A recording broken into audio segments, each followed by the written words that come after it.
ratusan miliar tapi tidak punya anak.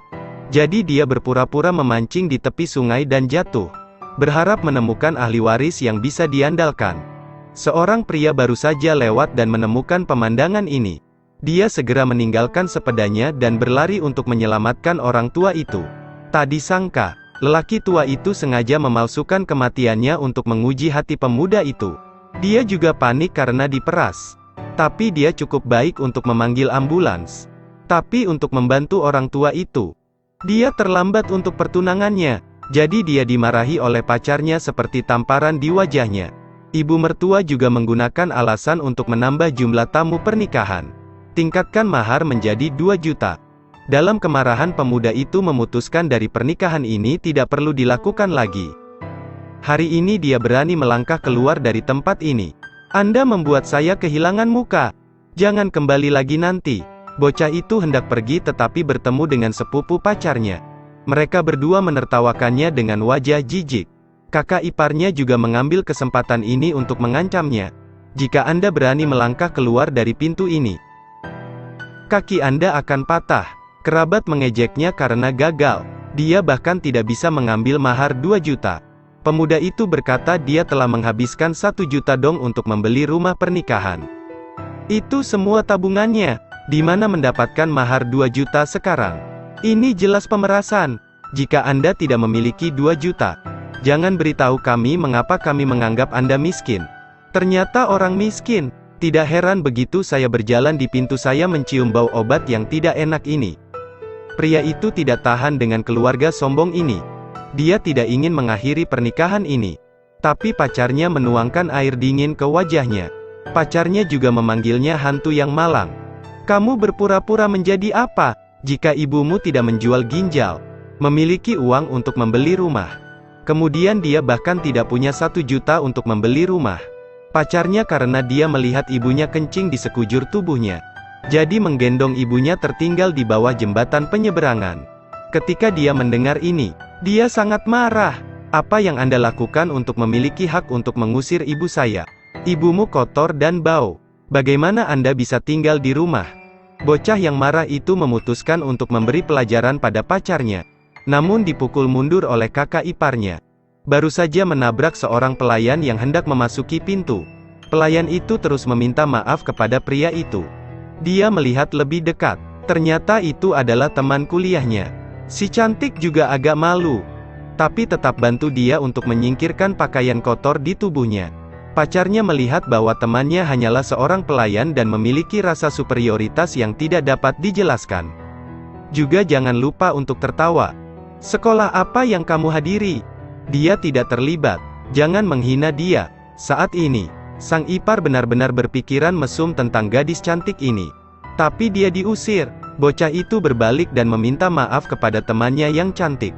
Ibu mertua mengambil kesempatan untuk mengarang cerita. Dia berani berhubungan seks di depan keluarganya. Tapi pria itu tidak mau berbicara omong kosong dengan mereka lagi. Dia mengeluarkan cincin pertunangannya dan melamar temannya yang cantik. Tanpa diduga, dia juga orang yang diam-diam dia cintai dan rindukan selama bertahun-tahun. Jadi dia dengan cepat setuju. Adegan ini benar-benar membuat sang pacar marah. Dia mengancam akan mengambil rumahnya sendiri. Jika dia melihatnya di mana saja, akan memalukan bahwa dia ada di sana. Jika dia tidak memilikinya, tidak ada yang bisa. Bocah itu memegang tangan kecantikan sekolah dan pergi tanpa melihat ke belakang. Ketika dia sampai di luar, dia berbalik untuk meminta maaf padanya. Dia harus pergi dengan cepat. Dan temanmu juga mengerti kamu. Dia tahu mengapa dia harus pergi. Dia harus menemukan ibunya. Dia kemudian berkata bahwa dia akan kembali ke temannya untuk menikahinya. Ketika saya melihat ibu saya tidur di bawah jembatan. Ketika sang ibu ditemukan, dia tidak memiliki kendali. Ini juga merupakan sekuel dari penjualan ginjal. Ibu mengumpulkan uang untuk membangun rumah pernikahan untuk putranya. Diam-diam berkorban terlalu banyak. Anak laki-laki itu sangat sedih dan menyesal. Hanya karena tatapannya yang malang membuat ibunya menerimanya untuk membawanya ke hotel.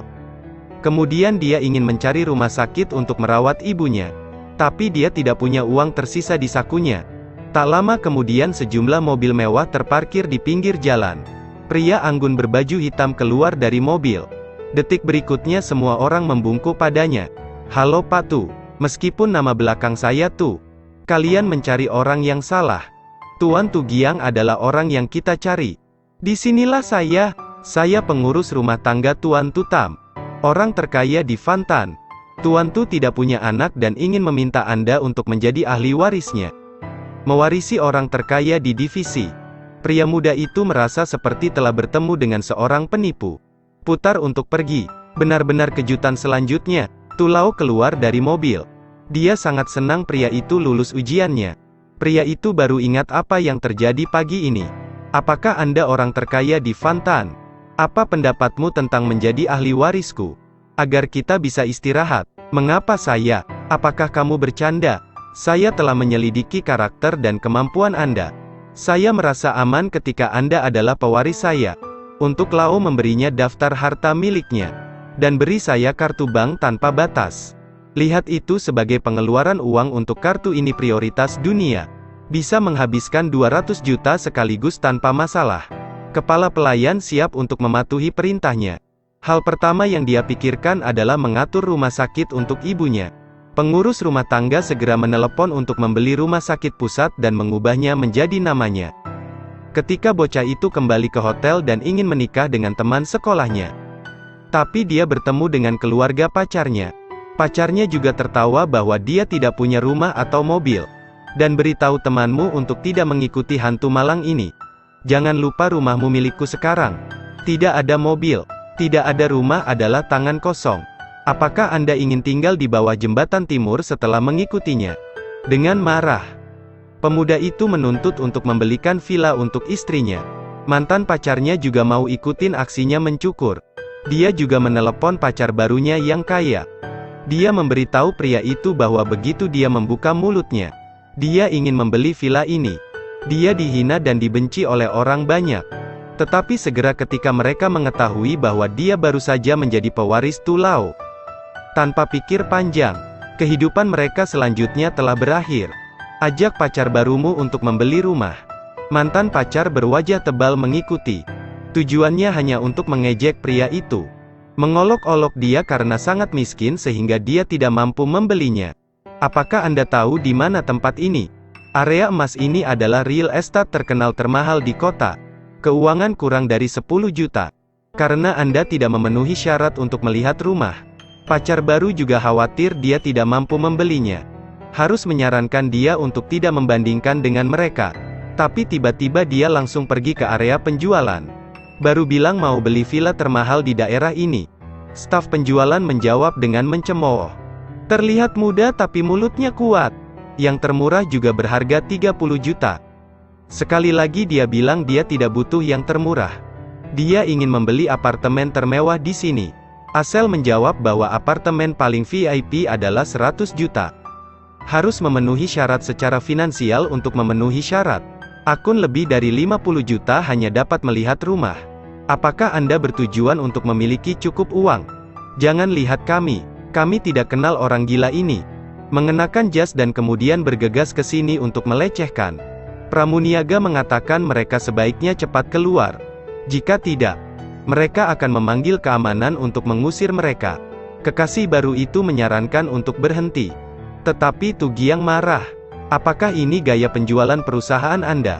Tanpa diduga, wajah lurus penghinaan virtual. Orang sepertimu bahkan tidak memenuhi syarat untuk menjaga tempat ini. Para penggosip tersenyum. Mantan pacar dan kakaknya mengalihkan pandangan mereka. Italia menegaskan mereka tidak terlihat seperti pria itu. Saat itu, pacar baru mantan pacarnya juga datang.